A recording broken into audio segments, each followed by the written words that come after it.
আমার মাকে সবসময় দেখেছি যে প্রতিদিন অন্তত তাহাজ্জুদ নামাজ তো মিস নাই কখনোই। আলহামদুলিল্লাহ। আলহামদুলিল্লাহ, এটা আমি নিয়ে খুব প্রাউড করি আমার মাকে নিয়ে। বিশেষ করে রমজান মাস যখন আসতো, টিভির যেই তিলাওয়াত হয়, তারপরে কোরআন প্রতিযোগিতাগুলো হয়, আমার মা যখন সেহরি করতাম আমরা, তখন আমাদেরকে ওই তেলাওয়াতগুলো শুনতেন আর বলতেন যে আমার ছেলে কবে এই টিভিতে যে কোরআন তেলাওয়াতগুলো হয়, প্রতিযোগিতা হয়, এই প্রতিযোগিতায় কবে এভাবে তেলাওয়াত করবে। মানে আপনার হিফজ করতে কতদিন লাগলো, মানে কত বছর লাগলো? 1.5 বছর লেগেছে মাত্র। He is super brilliant.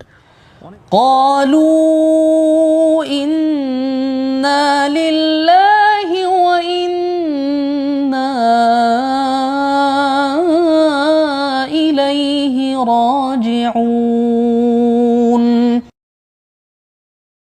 আসসালামু আলাইকুম প্রিয় দর্শক এবং শ্রোতা, আল্লাহ সর্ব অবস্থায় আমাদের সবার মঙ্গল করুন। সবসময়ের মতো সেই দোয়া এবং প্রার্থনা করে শুরু করছি ব্র্যান্ডিং বাংলাদেশের একটি এপিসোড। যাকে নিয়ে শুরু করছি তাকে দেখলেই বাংলাদেশের প্রতিটি মানুষ তাকে চিনবেন এবং প্রতিটি মানুষের দোয়ায় ভালোবাসায় সে আছে। তো তার কাছে যাওয়ার আগে আপনাদেরকে একটু বলতে চাই যে এই অনুষ্ঠানে যদি আপনি মনে করেন আপনার গল্প হাজার লক্ষ মানুষের জন্য অনুপ্রেরণার হতে পারে, তো আপনি আসতে পারেন আমাদের এখানে। আপনি যেটা করবেন, আমাদেরকে ফোন দেবেন, আমাদের ফোন নাম্বার স্ক্রিনে আপনি দেখতে পাচ্ছেন। এছাড়া চাইলে আপনি আমাদেরকে মেইলও করতে পারেন। আমাদের যে কোনো অনুষ্ঠানে অংশগ্রহণের জন্য মেইল অ্যাড্রেস আছে একটি, sharemystory24@gmail.com। এখানে মেইল করে আপনার ফোন নাম্বার সহ আপনি যোগাযোগ করবেন এবং আমরা অফিস থেকে আপনার সঙ্গে যোগাযোগ করে আপনার পুরো স্টোরিটা জানার চেষ্টা করব। আমার অনুষ্ঠানের নিয়ম হচ্ছে যে নামটা নিজের মুখে বলতে হবে। সো আপনার নামটা একটু বলেন আপনি।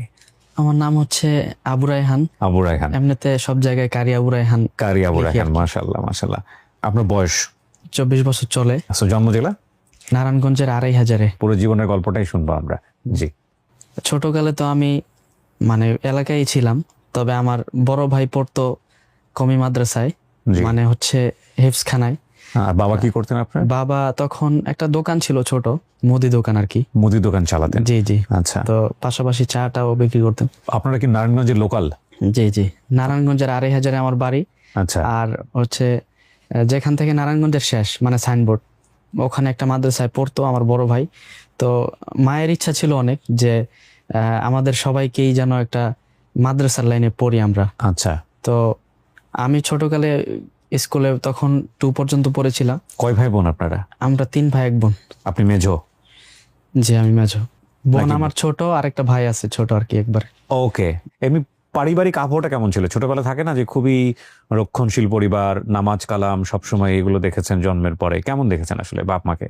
আমার বাবা তো একজন সাধারণ মানুষ, এমনিতে জেনারেলে পড়েছে বিয়ে পর্যন্ত। ও আচ্ছা, উনি মাদ্রাসার না? না, উনি জেনারেল লাইনের, মাও জেনারেল লাইনের। বাকি মা আসলে ওই খুব পছন্দ করতেন কোরআন তেলাওয়াত। আমি আসলে কোনোদিনই এরকম পাইনি আমার জীবনে যে আমার মাকে সবসময় দেখেছি যে প্রতিদিন অন্তত তাহাজ্জুদ নামাজ তো মিস নাই কখনোই। আলহামদুলিল্লাহ। আলহামদুলিল্লাহ, এটা আমি নিয়ে খুব প্রাউড করি আমার মাকে নিয়ে। আর বিশেষ করে ফজর নামাজের সময় আমাদেরকে সবসময় ডেকে দিত। তো আলহামদুলিল্লাহ, তো মা আসলে সবসময় চেয়েছেন যে আমরা যেন মাদ্রাসায় পড়ি। বাবা এক সময় চাইলো, আবার আরেক সময় দেখা যায় যে আমরা স্কুলে পড়ি বা এই লাইনে থাকি, জেনারেল লাইনে, ওইটি চাইতো। কিন্তু মায়ের একটাই যে আমরা মাদ্রাসায় পড়বো। আচ্ছা। তো সেখান থেকে মাদ্রাসা শুরু। ক্লাস 2 পড়ে? জি জি। তো বড় ভাই যখন মাদ্রাসায় পড়া অবস্থায় ছিল, তো তখন আমার যখন বয়স হয় ক্লাস 2 এর পরেই মূলত আসলে যারা হাফেজ হয় তাদের মূল বয়সটাই ধরা হয় যে 7-8 বছর থেকে আর কি। জি। তো তখন আমি মাদ্রাসায় চলে আসি। কোন মাদ্রাসায়? জি, ওটা সাইনবোর্ডে আর কি। সাইনবোর্ডে, ওখানে লোকাল এক মাদ্রাসা? জি জি, একটা লোকাল মাদ্রাসায়। তখন থেকে আমার মাদ্রাসার যে পড়াশোনাটা সেটা শুরু হয়। বিশেষ করে রমজান মাস যখন আসতো, টিভির যেই তিলাওয়াত হয়, তারপরে কোরআন প্রতিযোগিতাগুলো হয়, আমার মা যখন সেহরি করতাম আমরা, তখন আমাদেরকে ওই তেলাওয়াতগুলো শুনতেন আর বলতেন যে আমার ছেলে কবে এই টিভিতে যে কোরআন তেলাওয়াতগুলো হয়, প্রতিযোগিতা হয়, এই প্রতিযোগিতায় কবে এভাবে তেলাওয়াত করবে, মাশাআল্লাহ এরকম বলতেন। তো আমি আসলে খুব তখন মনে মনে ভাবতাম যে এটা আসলে সম্ভব, এটা কিভাবে সেখানে তেলাওয়াত করব, টিভির পর্দায়, এটা তো অনেক বড় একটা কিছু। তো তখন থেকে এটা একটা স্বপ্ন ছিল। তো যখন মাদ্রাসায় যাই, আমার একজন খালাতো ভাই ছিল বড়, তো ওনার মাধ্যমে মাদ্রাসায় আসা শুরু করি। তখন আবার আমার বড় ভাই রানিং ছিল মাদ্রাসায়, 4-5 পারা হয়েছিল কোরআনের। তো তো তখন আমি শুরু করি আর কি। মানে আপনার বড় ভাই যে মাদ্রাসায় পড়তেন ওই মাদ্রাসাতেই আপনি গেছেন? জি জি। আচ্ছা। তো আমার বড় ভাই আবার 4-5 পারা যখন শেষ হয় তখন আবার এই লাইন থেকে চলে আসে। যাই হোক, আল্লাহ হয়তো কপালে রাখেনি। কেন আসলো এরকম ঘটনা? তো শুধু আপনার ভাইয়ের ক্ষেত্রে না, অনেকের ক্ষেত্রেই ঘটে। তো আপনার ভাইয়ের ক্ষেত্রে ঘটনা কি ছিল? ভিডিওর মাঝখানে ছোট্ট একটা পজ নিচ্ছে এবং খুবই গুরুত্বপূর্ণ একটা ভিডিও, শুধুমাত্র আপনার জন্য না, বিশেষ করে আপনার পরিচিত যারা আছে ছাত্রছাত্রী তাদের সবার জন্য। বাংলাদেশে পড়াশোনার ক্ষেত্রে একটা যুগান্তকারী পরিবর্তন ঘটিয়েছে টেকনিক ইজি পাবলিকেশন। এই যে বইগুলো আপনারা দেখতে পাচ্ছেন এগুলো সবই ক্লাস 9-10 বই। এখানে আছে ইজি ম্যাথ, উচ্চতর গণিত, ইজি ইংলিশ, ইজি ফিজিক্স, আরো বেশ কিছু বই এখানে আছে। এই বইগুলোর খুব ইন্টারেস্টিং বিষয় ইতিমধ্যে হয়তো অনেকেই জেনে গেছেন, এটা হলো এই প্রত্যেকটা সলিউশনের সাথে একটা করে কিউআর কোড আছে। কিউআর কোড, এই কিউআর কোডে মোবাইল ফোন ধরার সঙ্গে সঙ্গেই ওই টপিকের ওপরে, যে টপিকটা আপনি পড়াশোনা করছেন সেটার উপরে এসে একেবারে শিক্ষক এসে পুরো টপিকটা আপনাকে খুব সুন্দর করে বুঝিয়ে দেবে, যেটাকে টেকনিক ইজি এডুকেশন বলছে। বইয়ের সাথে শিক্ষক ফ্রি, এবং এরকম একটা বই আপনার ঘরে রাখা, পড়ার টেবিলে রাখা বা আপনার সন্তানের জন্য দেয়া হচ্ছে। আলটিমেটলি তাকে আর কোচিংয়ে দিতে হবে না। আমি বলবো এটা একটা অসাধারণ উদ্যোগ। আমি জানি অনেকেই 4টা-5টা পাবলিকেশনসের বই কেনেন ভালো রেজাল্ট করবার জন্য, অনেকের হয়তো সেই সুযোগটাও হয় না। যদি সুযোগ না হয় তাহলে অন্তত একটা বই কিনে একটু টেস্ট করে দেখো। যোগাযোগের জন্য ওনাদের যে ওয়েবসাইট আছে সেটা তো দেখতেই পাচ্ছ স্ক্রিনে, এছাড়াও ফোন নাম্বার দেওয়া আছে, সেখানেও যোগাযোগ করতে পারো। আর পাবলিকেশনের নাম মনে থাকলে এগুলো অ্যাভেলেবেল সারা বাংলাদেশে। ফিরে যাচ্ছে ভিডিওতে।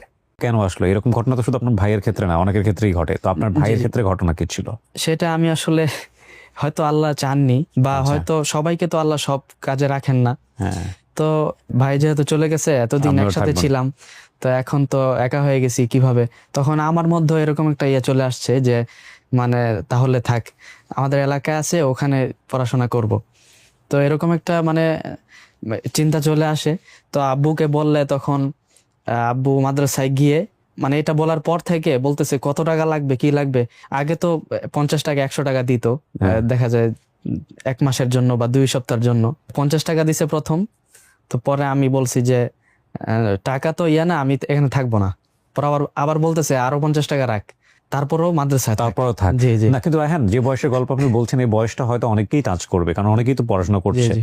আমি নিজেও কিন্তু ট্রাই করেছিলাম, সেটার গল্প হয়তো আমার দর্শকরা কিছুটা জানে। 10 দিন ছিলাম, তো আমি খুব ব্রিলিয়ান্ট স্টুডেন্ট ছিলাম মাশাআল্লাহ। আমি 10 দিনই মোটামুটি কায়দা, তারপর আপনাদের ওখানে কি বলে আমপারা না সিপারা কি যেন একটা বলে, ওটা দুটো কমপ্লিট করার কোনারশিপ ধরার কথা ছিল।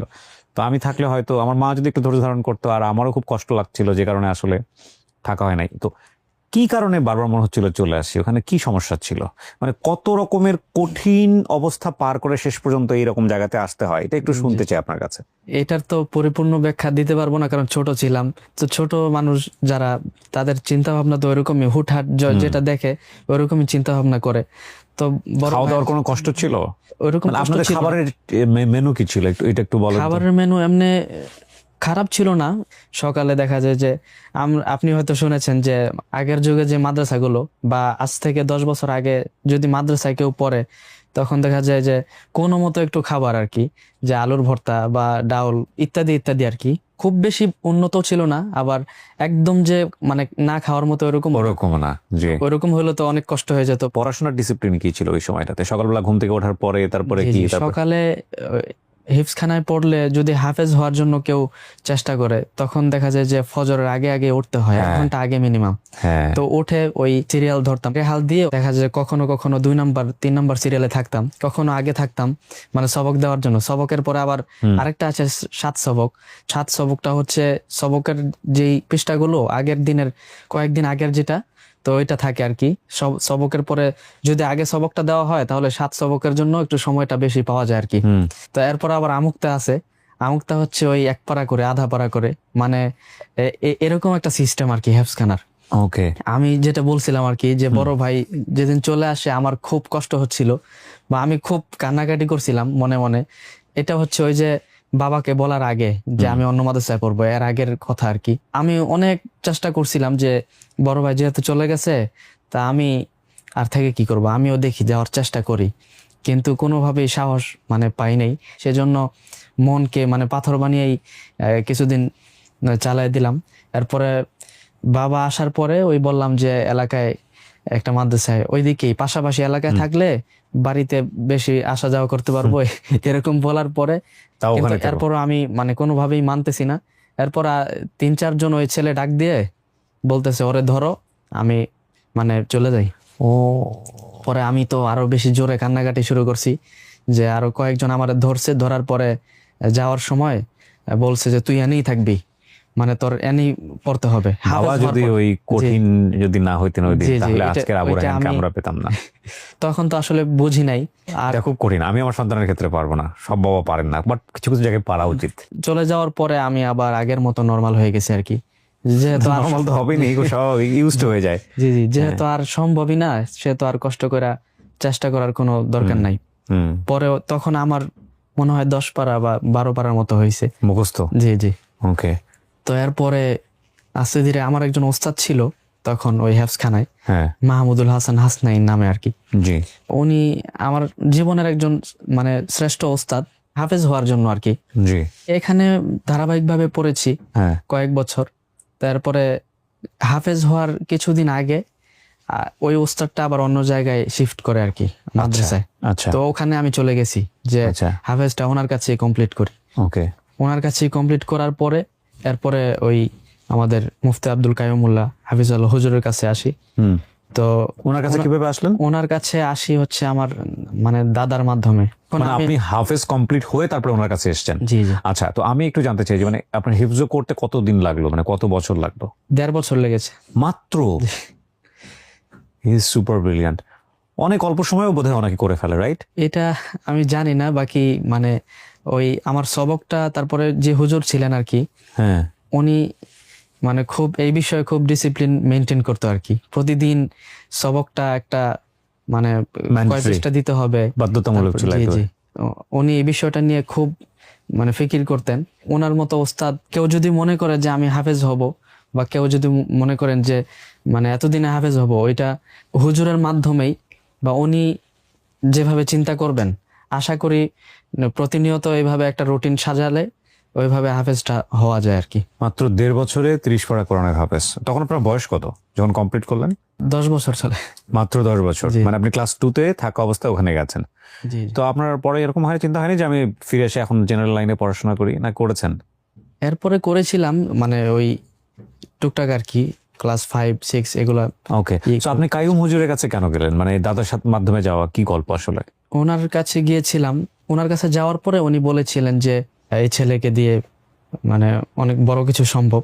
আর তখন কোরআন তেলাওয়াত করেছিলাম। আর তখন আমাদের এলাকায় আশপাশে প্রতিযোগিতা হতো আর কি, ওই আচ্ছা। ছোটখাটো প্রতিযোগিতা, এলাকা ভিত্তিক। আচ্ছা, তখন আমাদের ওই সোনারগাঁ 12 নামে একটা জায়গা, সেখানে আলমদিনা একাডেমি একটা নামে একটা প্রতিযোগিতা হয়। আচ্ছা, তো সেখানে কোরআন তেলাওয়াতেও ফার্স্ট হয়েছিলাম, আর ইয়েতে সঙ্গীতে এগুলোতেও ফার্স্ট হয়েছিলাম আর কি। এই যে আপনার ভেতরে যে সুরটা তেলাওয়াতের, এটা কি আপনার খুবই ন্যাচারাল? মানে ছোটবেলা থেকেই আপনি এরকম? যে আমি যখন ওই হুজুরের কাছে ছিলাম হেফজ পড়া অবস্থায়, তখন আমি টুকটাক ওই যখন অনুষ্ঠান হতো বা মাহফিল হতো, তখন আমাকে অনেকেই বলতো যে ওই আউরায়ান আছে, ওকে দিয়ে সঙ্গীত টঙ্গীত মানে গাওয়ানোর জন্য। তখন আমি ওই একটা সঙ্গীত ছিল আমার খেয়াল নাই, তো ওইটা আব্বু মানে বাবা মার একটা সঙ্গীত ছিল আর কি, ওইটা বেশি বেশি গাইতাম। আচ্ছা, তো তেলাওয়াতও করতাম, প্রিপারেশন নিয়ে প্রতিযোগিতার জন্য গাওয়া ওরকম না, এমনি হয়তো অনেকে বলতো যে ওরে গজল গাওয়াইলে ভালো হবে এই সেই, আমাকে একটু সিলেক্ট করতো আর কি। মানে কণ্ঠ ভালো ছিল, সুতরাং সবার নজরে পড়তো। তো এই কণ্ঠ ভালো থাকার কারণে কি কাইয়ুম হুজুরের কাছে নিয়ে যাওয়া আপনাকে? হুজুর তো তখন এটা নিয়ে ওরকম কাজ করতো না। হ্যাঁ, বাকি আমি যখন যাই তখন হুজুর মানে অন্যরকম একটা কনফিডেন্স হয়তো পেয়েছিল, আমি জানি না। তো এরপর মানে আমার মাধ্যমেই শুরু করেছিলেন আর কি, যে বড় বড় গল্পটা আমি একটু প্রতিযোগিতাগুলো। শুনতে চাই। মানে আপনাকে কেন নিল? আপনারা তো হাফেজ হয়ে গেছেন, ওনার কাছে যাওয়ারই বা দরকারটা কি? হাফেজ হওয়ার পরে শোনানোর জন্য আর কি। ও, ওনাকে শোনানোর জন্য যে আমার আসলে কতটুকু কারেকশন লাগবে। ওনার ছিল হচ্ছে আমাদের এলাকার পাশেই হ্যাঁ। ওই আল ইসলাহ একাডেমি নামে একটা মাদ্রাসা। হ্যাঁ, তো ওই মাদ্রাসায় গিয়েছিলাম ওই শোনানোর জন্য আর কি। ওনার যে শিক্ষক, হেফজখানার যে শিক্ষক ছিলেন ওনাদেরকে। তো ওখান থেকেই যে এলাকার যে প্রতিযোগিতাগুলো সেখানে অ্যাটেন্ড করি আর কি, ওখান থেকে। ওকে, জি জি। তো ওই যে আমি বলেছিলাম যে 12 যেই কোরআন প্রতিযোগিতাটা, সেটা খুবই এলাকা ভিত্তিক, ছোট। জি, ওখানে গিয়ে যখন আমি 1 নাম্বার হয়েছি, তখন আমাকে আবার মিছিল দিয়ে আমাকে নিয়ে আসছে আর কি। মাশাআল্লাহ। দাদা কাকা তারপরে যারা ছিল। তো আমার নিজের কাছেও একটা কনফিডেন্স পেয়েছিলাম জীবনের প্রথম। সো এটা কত বছর বয়সে? 10-11 বছর বয়সে? জি জি, তখন এরকমই ছিল। পুরস্কার ছিল আবার 1200 টাকা। আচ্ছা এরপরে একটা স্মারক বই ছিল, আর ওই মানে এলাকা ভিত্তিক যেই ইয়েগুলো আর কি, পত্রিকাগুলো, ওই পত্রিকার মানে পত্রিকা আমার ইয়ে আসছিল, ছবি দিয়েছিল, হ্যাঁ নাম দিয়েছিল, ওইটা দেখে তো আমি একদম মানে মানে জীবনের প্রথম এরকম একটা পত্রিকা আমার ছবি আসছে, লেখা আসছে, এটা এর নিজের চেয়ে ভিতরে বড় ভালো পাওয়া লাগা, আর কি জি হতে পারে। জি ডেফিনেটলি। তো ওইটার পর থেকে আমি একটা কনফিডেন্স পেয়েছিলাম যে জীবনে হয়তো আরো প্রতিযোগিতা, কোরআন নিয়ে আরো এগিয়ে যাওয়া সম্ভব।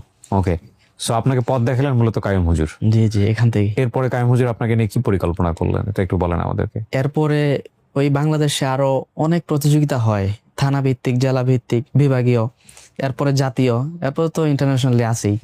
তো এরপরে থানা ভিত্তিক শুরু হলো আপনাকে তো। নিয়ে? জি জি, থানা ভিত্তিক যে প্রতিযোগিতাগুলো আছে সবগুলো আমি 1 নম্বর হয়েছি। এরপরে তো জেলা ভিত্তিক যেগুলো, হুফাজুল কোরআন নামে একটা প্রতিযোগিতা আছে, এখনো হয়। আচ্ছা, ওই জেলা ভিত্তিক যেটা, থানা পর্যায়ে সিলেক্ট হয়ে জেলাতে যাওয়ার পরে ওই জেলায় 1 নম্বর হয়েছিলাম। এই যে 1 নাম্বার হচ্ছেন, ওখানে কি দেখে মূলত? কোরআন থেকে প্রশ্ন করে, আচ্ছা, কোরআনের প্রশ্নের, এরপরে আরো কয়েকটা বিষয় আছে, তাজউইদ আছে, সুন্দর মাখরাজের সাথে আচ্ছা, এটা সুন্দরভাবে উচ্চারণে ঠিক আছে কিনা, এরপরে সুর মানে সৌদ যেটা আর আচ্ছা। কি। তো এগুলো সব মিলিয়ে আর কি একটা নাম্বার হয়। ওটা শত শত প্রতিযোগীর মধ্যে ধাপে ধাপে রাউন্ড হয়ে 10 জন বাছাই করে, ওখান থেকে 5 জন হয়ে সেরা 5 হয়, এরকম 1 জন 2 জন জি, 3 জন এরকম একজন র্যাঙ্কিং হয়। এইভাবে পরে So, আপনি result থানা হয়। পর্যায়ে প্রথম হলেন, জেলা পর্যায়ে? জেলা পর্যায়ে প্রথম হয়েছিল। আচ্ছা, জেলা থেকে এরপরে বিভাগীয়তে আসি, বাইতুল মুকাররমে, ওইটা হয়তো বড় করে, হ্যাঁ। ওইটা স্বর্ণপদক দিত, ওইটা 1 নম্বর হয়েছিল। এরপর এটা কত সালের দিকে? ওইটা 2014 সালে। 2014 সালে আপনি বিভাগীয় পর্যায়ে 1 নাম্বার। জি জি। ওকে, তারপর? এরপরে বিভাগীয় আরেকটা আছে ইসলামিক ফাউন্ডেশনের মাধ্যমে হতো, হ্যাঁ। ওইটার মধ্যে 2 নম্বর হয়েছিল।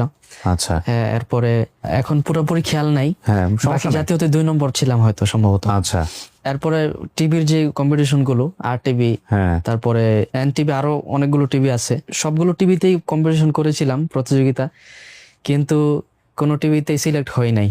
কোন টেলিভিশন সিলেক্ট হননি সিলেক্ট আপনি? হয় নাই। পরে আর টিভিতে শেষমেশ মানে যখন আশা হারায় ফেলছি যে এবছর হয়তো 2015 সালের কথা, আচ্ছা, 14 সালে তো কোনোটাই চান্স পাই নাই। হ্যাঁ মোহনা টিভির একটা প্রতিযোগিতা হতো ওই ইয়াতে, তো ওই বছর মনে হয় শুরু করেছিল কিনা জানি না, সিলেটে হচ্ছে এটার একটা বাছাই পর্ব ঠিক জি। করেছিল আর কি।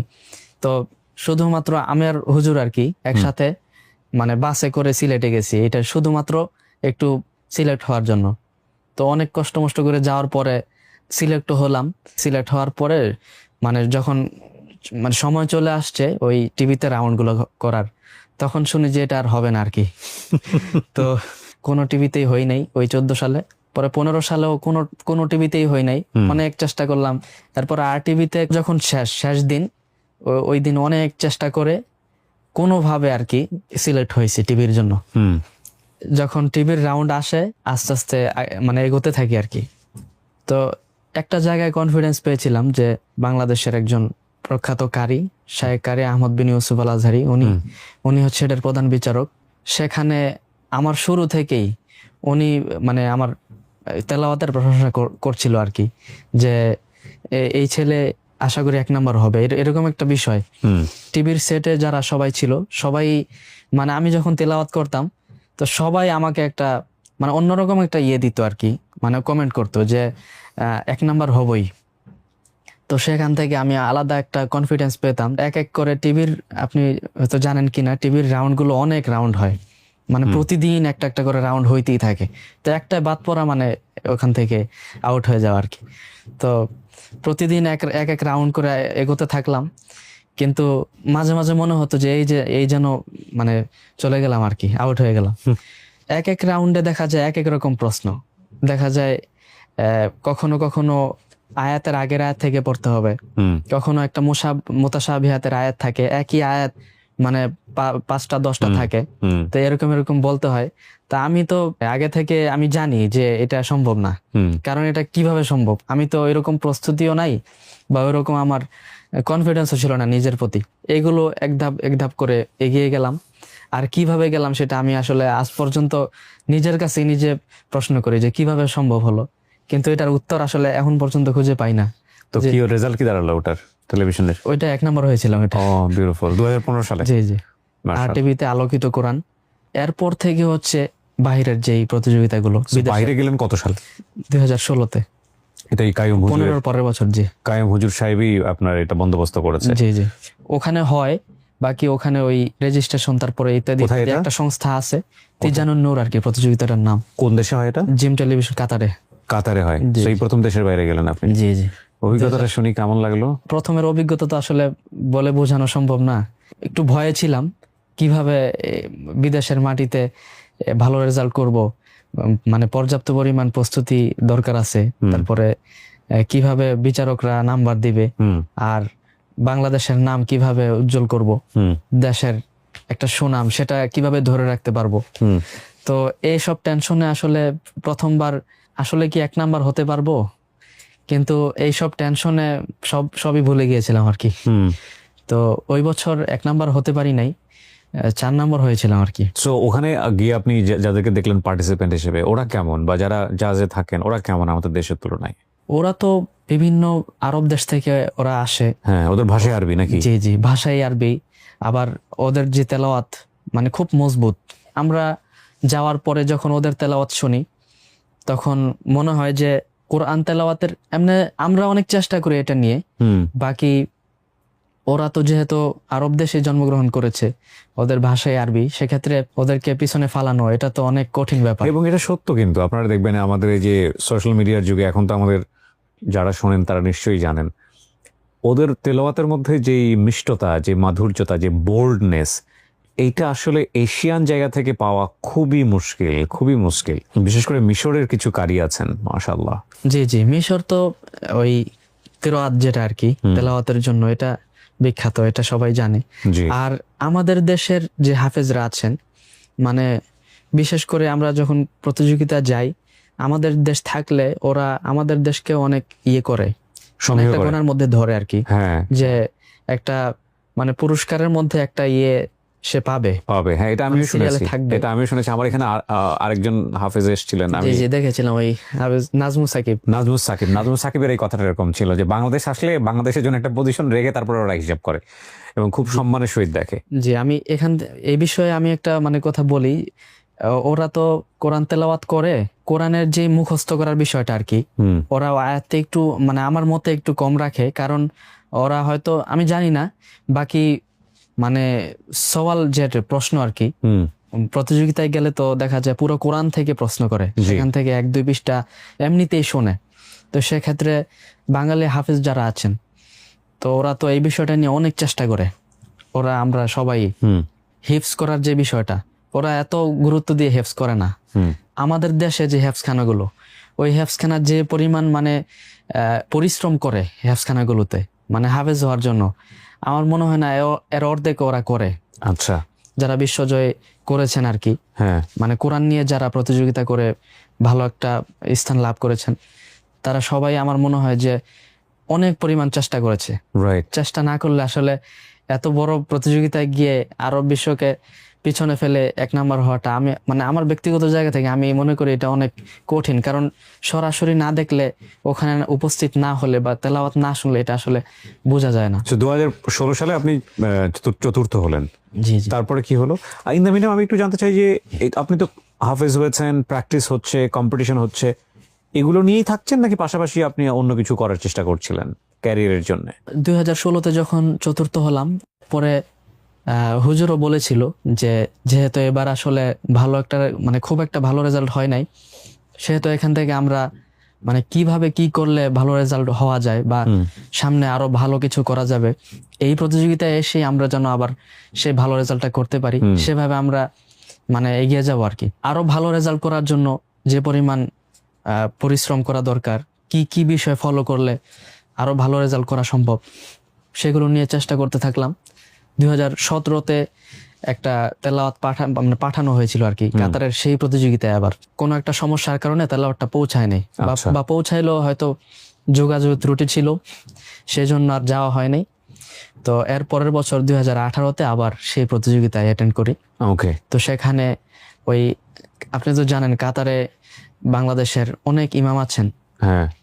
তো ওনাদের মধ্যে অনেক ভালো ভালো ইমাম সাহেবরা আছেন বা এই বিষয়ে অনেক ভালো বুঝেন, ওনাদের মাধ্যমে কোরআন তেলাওয়াতের যেই ত্রুটিগুলো আছে হুম সেগুলোকে আমরা একটু পর্যবেক্ষণ করি, তারপরে কোরআন তেলাওয়াত প্রতিদিন প্র্যাকটিস করি, কিভাবে করলে 1 নাম্বার হওয়া সম্ভব। তো এইভাবে করতে করতে ওই প্রতিযোগিতায় আমার তখন কোরআন শরীফটা অনেকদিন মানে খুব একটা ইয়াদ ছিল না বা স্মরণ ছিল না, কিন্তু ওই প্রতিযোগিতায় আমার আবার 3টা প্রশ্ন করেছিল, 3টাই কমন পড়ে জি গেছে। জি 6 পৃষ্ঠা শুনেছিল আর কি। ওকে, এই 6 পৃষ্ঠে আমি মানে একাধারে পড়ে গিয়েছিলাম কোনো জায়গায়, মানে কিন্তু আমি এখন অবাক হই যে কিভাবে পারলাম এটা। এরপরে আমি মানে আল্লাহর কাছে খুবই দোয়া করেছিলাম যে যেটা আমি মানে পাওনা ছিলাম না সেটা আমি পেয়ে গেছি। মানে 6 পৃষ্ঠা একাধারে তেলাওয়াত করা বা এত কঠিন কঠিন প্রশ্নের জবাব দেওয়াটা, এটা ওই দিন অন্তত মানে এটা আমার 2018 সালে জি জি ওটার রেজাল্ট কি আসলো? ওইটা মানে ফার্স্ট হয়েছিলাম ওই আপনি প্রথম হলেন জি, জি। 2018 সালে। তো So এটা কি আমরা মানে ওইটা আবার ওই যে কেরাত ছিল আলাদা একটা, মানে কেরাত যেটা কারি আব্দুল বাসেদের যে স্টাইল আর কি, ওই Okay. টেনে পড়া লম্বা শ্বাস নিয়ে, ওইটা চতুর্থ হয়েছিলাম। আর ওই যেটা মানে তারতিলের যেটা তেলাওয়াত আর কি, নামাজে যেটা তেলাওয়াত করে হ্যাঁ, ওই তেলাওয়াতে ফার্স্ট হয়েছিলাম আর কি। আচ্ছা। যে ওই দুইটাই হয় একই এর মধ্যে, তো ওইটার দুইটার মধ্যেই। সো এটা কি ওয়ার্ল্ড কম্পিটিশন লাইক থাকে না, যেমন সারা বিশ্বে নাম্বার 1 এভাবে বলবে এই কম্পিটিশনের রেজাল্টে? এটা সারা বিশ্ব বলবে কিনা এটা জানি না, কিন্তু ওখানে প্রায় 55 থেকে 58টা দেশ অ্যাটেন্ড করেছিল আর কি। ওকে, আরো বেশি থাকতে পারে, তবে ওখান থেকে বাছাই হয়েছিল এই কয় দেশ আর কি। আচ্ছা, তো ওই হিসাব করলে আবার বিশ্ব ধরা যায়। মানে ওয়ার্ল্ড চ্যাম্পিয়ন বলা জি, যায়। জি। সো 2018 সালে আপনার রেজাল্ট আসলো। তো এই যে আপনি যে কারি রিসাইটেশন যেটাকে বলে, এটা তো একটা আলাদা ধরন, এটা আপনি কার কাছ থেকে শিখেছেন? এটা শিখেছিলাম ওই যে কারি শায়েখ আহমদ বিন ইউসুফ আল আজহারি, উনি মিশর থেকে মানে এখন বাংলাদেশে আছেন। আচ্ছা, উনি বিভিন্ন দেশে বিচারকও থাকেন আর কি। এটার মধ্যে একটু ডিফারেন্ট গ্রামার আছে না? জি জি, উনি ওখান থেকে শিখেছেন, উচ্চতর লেখাপড়া করেছেন আর কি। ওকে, জি, জি। আমরা এখান থেকে শিখেছি আর কি, ওনার কাছ থেকে। আচ্ছা আচ্ছা। শায়েখের সাথে তখন মানে হাফেজ হলে যে কোরআন শরীফ মুখস্থ হলেও নিয়ম কানুন মেনে তাকে আমরা হাফেজ বলছি। জি, জি। তোমরা কারি বলবো কিভাবে? এটার কারি কোনো হওয়ার জন্য পদ্ধতি আছে? আসলে হাফেজ হওয়া জরুরি না। আচ্ছা, বাকি কারি যে কাউকে বলা যায়, এমনি যে কোরআন তিলাওয়াত করে সেই কারি, তাকে কারি বলা যায়। বাকি ওই আমরা বলি না কারি আব্দুল বাসেদ, মানে যিনি খুব লম্বা শ্বাস নিয়ে তেলাওয়াত করেন, খুব মানে উঁচু আওয়াজে তেলাওয়াত করেন, ওইটাকে আমরা মানে বাংলাদেশের মানুষ আমরা যেটাকে কারি হিসাবে একটা ডিফারেন্ট মানি আর কি। স্টাইল, জি, জি, জি। শুনলেই বোঝা যায় এটা কারি। জি জি, হ্যাঁ। তো আপনারা যখন হাফেজ হলেন তখন আপনাদের তো মাদ্রাসা থেকে এক ধরনের সার্টিফিকেট দেয় কি না? ওটাও দেয় না? এটার জন্য আলাদা স্পেসিফিক কোনো সার্টিফিকেট নাই। ওইভাবে কোনো সার্টিফিকেটও নাই। আপনি 2018 সালে প্রথম হলেন, তারপরে কি হলো? আর কোনো কম্পিটিশনে অংশগ্রহণ করেছেন? এরপরে করেছি অনেক, সবটাই তো আর সম্ভব হয় না। হ্যাঁ, দেখা যায় 2024 এসে আবার সেনেগালে ওই যে আফ্রিকায় যেটা আর কি। যেটাতে আমি আপনাকে নিয়ে বোধহয় আপনার একটা ভিডিও পাঠিয়েছিলেন, জি, আমি জি। পোস্ট করেছিলাম। সেনেগাল, ওখানে আপনি ফার্স্ট হলেন? জি জি, ওকে, ওনারাও বিভিন্ন দেশ থেকে সিলেক্ট করে এরপরে মানে কয়েকটা দেশ রেখেছে ওখানে, মানে সশরীরে গিয়ে প্রতিযোগিতা দেওয়ার জন্য। ওকে, বিউটিফুল। আপনার মা এখন কেমন অনুভব করে আপনাকে নিয়ে? বাবা মা এখন উমরায় আছে আর কি। মা তো এখন আসলে অনেক খুশি, মানে আসলে এত প্রতিযোগিতা বা এত কিছু এগুলোর বাহিরে মা চেয়েছিলেন যে একজন হাফেজ, একজন কোরআনের হাফেজ হওয়ার জন্য। তো সেটা যেহেতু হতে পেরেছি, নিজেও আসলে গর্বিত অনুভব করি। মানে মায়ের চাওয়া ছাড়াও এটা আল্লাহ তাআলার রহমত, বা এটা আমি আল্লাহ তাআলার কাছে অনেক শুকরিয়া আদায় করি। নিশ্চয়ই, আর সেটা হয়েছে মায়ের চাওয়ার জন্যই, মা হয়তো ওসিলা। আলহামদুলিল্লাহ, আপনার মায়ের দোয়া আপনার জীবনের জন্য আশীর্বাদ হয়ে গেছে। তো আমি রিসেন্টলি দেখলাম ডক্টর জাকির নায়েকের সঙ্গে বোধহয় আপনি তাকে তেলাওয়াত করে শোনাচ্ছিলেন। জি, জি। আপনার ফেসবুকে আমি দেখি মাঝে মাঝে বিভিন্ন কন্টেন্ট, এবং দেশের বিভিন্ন কতগুলো দেশ ঘোরা হলো এখন পর্যন্ত? 12-13টা হবে। 12-13টা শুধুমাত্র এই কোরআন প্রতিযোগিতার জন্যই, বা বিভিন্ন এমনি কোরআন প্রতিযোগিতার জন্য বা ওই কোরআন রিসাইটেশনের জন্য কয়েকটা দেশ, বাকি এমনিতে সফরে গিয়েছিলাম আর কি। আচ্ছা, মানে কোরআনের জন্য গেলে এটার জন্য আলাদা একটা প্রাউড ফিল করি। ডেফিনেটলি। ক্যারিয়ারটা তাহলে কি হলো, মানে পড়াশোনা? এখন দাওরা হাদিসে আছে এবছর আর কি। আচ্ছা, এবছর মানে দাওরা শেষ হলে পরে মাওলানা আর কি, যেটা মাওলানা হয়ে যাবেন তারপরে। জি। মাশাআল্লাহ মাশাআল্লাহ মাশাআল্লাহ। বাবা সেদিন যদি শক্ত না হতেন তাহলে হয়তো। জি, এটা 100%। মাঝে মাঝে শক্ত হতে হয়, খুবই শক্ত হতে হয়। আমি মনে করি বর্তমানে এটা আসলে অনেক কঠিন। আপনি যেটা বলছেন আপনার হ্যাঁ। ক্ষেত্রে, এটা আসলে আসলে কি পসিবল এখন? না, পসিবল না। আমার বাবা শক্ত ছিলেন, কিন্তু আমার মা তো নরম ছিলেন, পারেন নাই, এবং খুব স্বাভাবিক আমিও নরম ছিলাম, হয় নাই। এরকম বাংলাদেশের অনেক ছেলে মেয়ে আছে যাদের হয় নাই। তো কিছু কিছু জায়গায় একটু শক্ত হতে আমার হয়। মা তো অনেক নরম, এখনো, আগেও হ্যাঁ। নরম ছিল, কিন্তু বাবা খুব মজবুত শক্ত ছিল, মানে বাবাকে অনেক ভয় পাইতাম ছোটকাল থেকেই, সেজন্যই হয়তো ওই দিন আর কথা বলতে পারি নাই। তো বাবার এই শাসনের কারণেই সেদিন হয়তো মানে হাফেজ হওয়ার যে ইয়াটা সেটা জি। পূরণ আপনার কি হয়েছে। পরিবার হয়েছে? ভিডিওর মাঝখানে ছোট্ট একটা পজ নিচ্ছি, এবং খুবই গুরুত্বপূর্ণ একটা ভিডিও, শুধুমাত্র আপনার জন্য না, বিশেষ করে আপনার পরিচিত যারা আছে ছাত্রছাত্রী তাদের সবার জন্য। বাংলাদেশে পড়াশোনার ক্ষেত্রে একটা যুগান্তকারী পরিবর্তন ঘটিয়েছে টেকনিক ইজি পাবলিকেশন। এই যে বইগুলো আপনারা দেখতে পাচ্ছেন, এগুলো সবই ক্লাস 9-10 এর বই। এখানে আছে ইজি ম্যাথ, উচ্চতর গণিত, ইজি ইংলিশ, ইজি ফিজিক্স, আরো বেশ কিছু বই এখানে আছে। এই বইগুলোর খুব ইন্টারেস্টিং বিষয় ইতিমধ্যে হয়তো অনেকেই জেনে গেছেন, এটা হলো এই প্রত্যেকটা সলিউশনের সাথে একটা করে কিউআর কোড আছে। কিউআর কোড, এই কিউআর কোডে মোবাইল ফোন ধরার সঙ্গে সঙ্গেই ওই টপিকের ওপরে, যে টপিকটা আপনি পড়াশোনা করছেন সেটার উপরে এসে একেবারে শিক্ষক এসে পুরো টপিকটা আপনাকে খুব সুন্দর করে বুঝিয়ে দেবে, যেটাকে টেকনিক ইজি এডুকেশন বলছে, বইয়ের সাথে শিক্ষক ফ্রি। এবং এরকম একটা বই আপনার ঘরে রাখা, পড়ার টেবিলে রাখা, বা আপনার সন্তানের জন্য দেয়া হচ্ছে, আলটিমেটলি তাকে আর কোচিংয়ে দিতে হবে না। আমি বলবো এটা একটা অসাধারণ উদ্যোগ। আমি জানি অনেকেই 4টা-5টা পাবলিকেশনসের বই কেনেন ভালো রেজাল্ট করবার জন্য, অনেকের হয়তো সেই সুযোগটাও হয় না। যদি সুযোগ না হয় তাহলে অন্তত একটা বই কিনে একটু টেস্ট করে দেখো। যোগাযোগের জন্য ওনাদের যে ওয়েবসাইট আছে সেটা তো দেখতেই পাচ্ছ স্ক্রিনে, এছাড়াও ফোন নাম্বার দেওয়া আছে, সেখানেও যোগাযোগ করতে পারো। আর পাবলিকেশনের নাম মনে থাকলে এগুলো অ্যাভেলেবেল সারা বাংলাদেশে। ফিরে যাচ্ছে ভিডিওতে।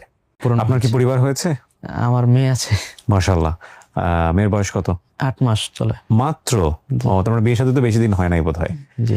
আচ্ছা, তো ভবিষ্যতে মৌলানা পাচ্ছি আমরা, এবং ইনশাল্লাহ ও দেশকে সম্মানিত করেছে এত চমৎকার একটা জায়গাতে। আপনারা নিশ্চয়ই রায়হানকে অনেক বেশি চেনেন, আমার চেয়ে অনেক বেশি চেনেন, অনেক ভালো চেনেন, এবং বাংলাদেশের জন্য করবো, এবং ওর যে তেলাওয়াত, সেই তেলাওয়াত দিয়েই আমরা আমাদের এই অনুষ্ঠানটা শেষ করব।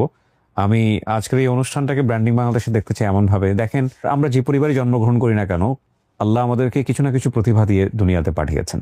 আমরা যেন সেই প্রতিভার এক্সপ্লোরটা করার চেষ্টা করি, এবং সেটুকুর খ্যাতি আপনাকে পুরো বিশ্বে আপনাকে নতুন একটা মার্ক করতে পারেন, পুরো বিশ্বে আপনাকে পরিচিতি দিতে পারে।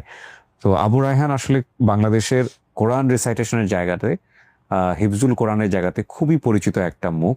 এবং আবু রায়হানের মতো অনেক বাবা মাই স্বপ্ন দেখেন যে তার ছেলেটা আবু রায়হানের মতো সুন্দর করে রিসাইট করুক, সম্মান বয়ে নিয়ে আসুক দেশের জন্য। তো সেই জায়গা থেকে আমাদের আজকের ব্র্যান্ডিং বাংলাদেশটা অনেক বেশি পরিপূর্ণ। আমরা একটা তেলাওয়াত দিয়ে আজকের অনুষ্ঠানটা শেষ করি। জি। أعوذ بالله من الشيطان الرجيم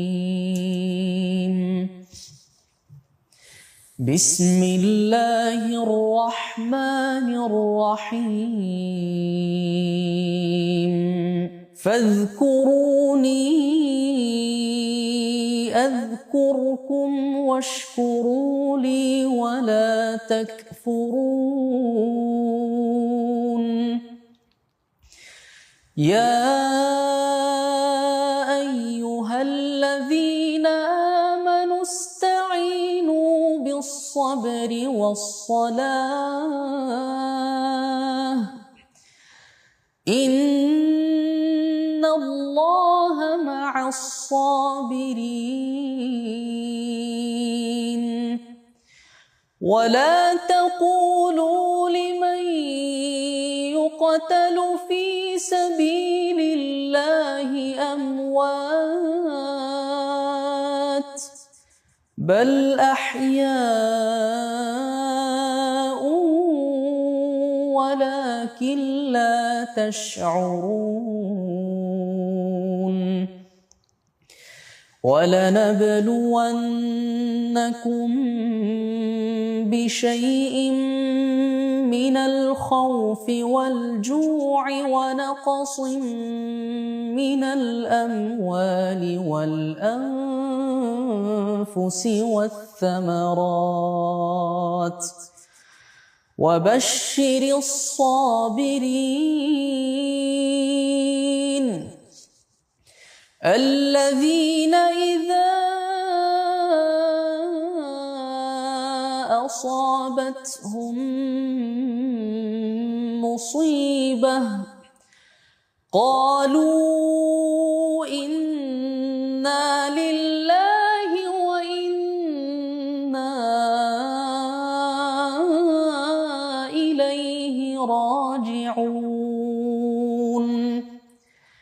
أولئك عليهم صلوات من ربهم ورحمة وأولئك هم المهتدون صدق الله العظيم মাশাআল্লাহ মাশাআল্লাহ, কি চমৎকার কণ্ঠ আপনার। আল্লাহ অনেক অনেক বারাকা দিক এই কণ্ঠের উপরে। হ্যাঁ, অনেক বেশি খেদমত করার সুযোগ থাকুক আপনার এই দোয়া দিয়ে শেষ করছি। অনেক ধন্যবাদ ভাই আমার ডাকে সাড়া দেওয়ার জন্য। শুকরিয়া আপনি আপনাকেও। বাংলাদেশকে আরো বেশি সম্মানিত করেন। শুকরিয়া আপনাকেও, জাযাকাল্লাহ আজকের মতো এত সুন্দর একটি অনুষ্ঠানে আলহামদুলিল্লাহ। আমাকে সুযোগ দেওয়ার জন্য জাযাকাল্লাহু খাইরান। আলহামদুলিল্লাহ। রায়হানের সিম্পলিসিটি আমার খুব ভালো লেগেছে। রায়হান অনেক অনেক দূর যাবে ইনশাল্লাহ, সেই দোয়া করে আজকের এই অনুষ্ঠানটা আমরা এখানেই শেষ করছি। প্রিয় দর্শক এবং শ্রোতা, বিশেষ করে হিফজুল কোরআন যারা আছেন বাংলাদেশে, তারা বাংলাদেশের বিভিন্ন প্রতিকূল পরিস্থিতির মধ্যে নিজেদেরকে এরকম একটা সম্মানের জায়গায় নিয়ে আসেন অনেকেই। আমি জানি বাংলাদেশের এরকম অসংখ্য মাদ্রাসা আছেন যেখানে খুব অল্প টাকায়, খুব কষ্ট করে, খুব পরিশ্রম করে পরিবারের সবচেয়ে আদরের সন্তানটি কোরআনের হাফেজ হওয়ার জন্য চেষ্টা করেন। এই পরিবার, এই মানুষগুলোর প্রতি আমাদের ভালোবাসা, সম্মান যেন সবসময় থাকে, তারা যেন যোগ্য জায়গাটিতে যেতে পারেন ক্যারিয়ারের দিক থেকে, সেই চেষ্টাটা যেন থাকে, সেই প্রত্যাশায় আমরা আজকের মতো এখানে শেষ করছি। আসসালামু আলাইকুম।